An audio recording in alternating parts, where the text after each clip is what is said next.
The tap water on cruise ships. That's today's episode of Cruising with Eric.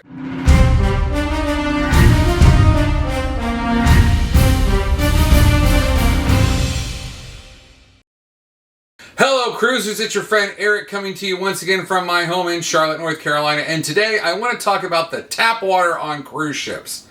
I decided to make this video because a few days ago, a guy on one of the Facebook groups posted the following public service announcement. Drink tap water. Don't bother with the overpriced bottle nonsense.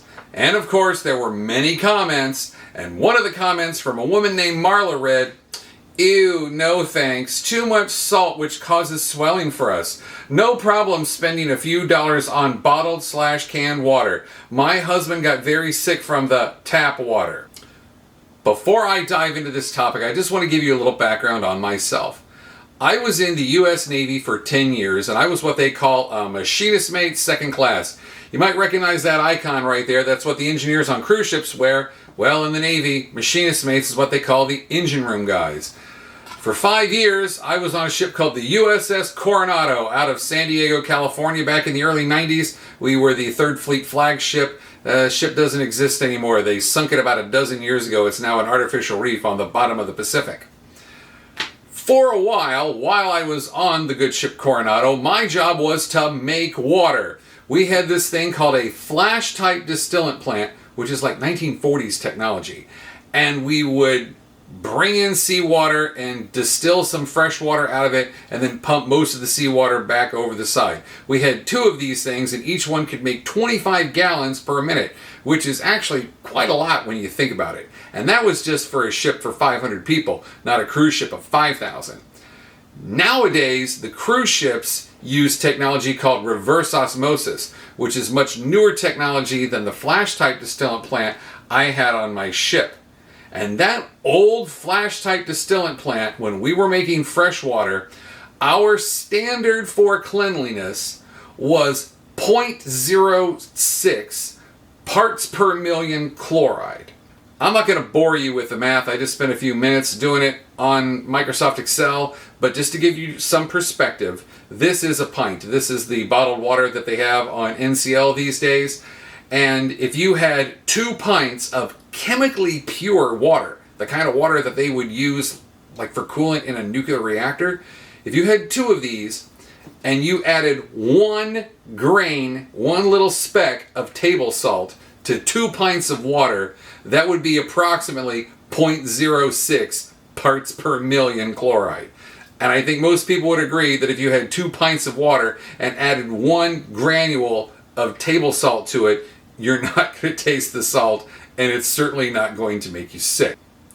So my point, folks, is if I could make water that good 30 years ago in the Navy using technology that was 30 or 40 years old then, I think the cruise ships using their modern, huge reverse osmosis distillant plants are capable of making water that's even better. I would add that when I was in the Navy, we were not allowed to make drinking water if we were less than 50 miles from shore, just because you're worried about pollution in the water. And I would be willing to bet the cruise lines adhere to a similar standard. They probably only make drinking water when they're out in the ocean, not when they're sitting in port in Cozumel or Miami or wherever. I would also add the tap water that's coming out of the faucet in your cabin on the ship. That's the same water that you're using to brush your teeth. That's the water that you're taking a shower in. It's the water all the cooking is done with. And, this is important, it's the water that all the ice is made from and all those drinks you're drinking the whole time you're on the ship. I really do strongly believe that the tap water on a modern cruise ship is 100% fine to drink. Now, I can already hear people in the comments, they're going to say, Eric, if you think the tap water on the ship is so good, why do you have one of the bottles from bottled water on the ship? Well, that's because I'm Sapphire on NCL, and they give us 2 or 3 bottles of this stuff for free on every cruise, so we drink it because it's there. I would also add that after we drink the water in the bottle, we refill the bottle from the tap and just keep on drinking, because again, I really do think the tap water is fine. So the bottom line for me, folks, is based on my personal experience making drinking water in the middle of the ocean. I really believe that the tap water on cruise ships is fine to drink, and I hope this video has helped put your mind at ease. If you've made it all the way to the end of this video, please comment water, water, water. I always enjoy seeing those comments on the videos. It helps me know that people watched the whole video, that they didn't find it boring. And when people watch the whole video, that really helps the algorithm for this new and small YouTube channel.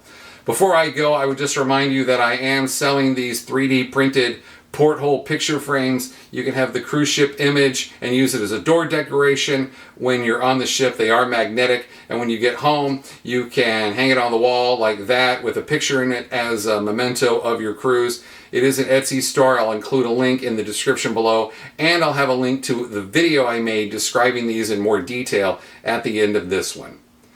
Until we meet again, may you avoid the Kraken and have fair winds and following seas. This has been a production of Cruising with Eric. Please like, share, and subscribe.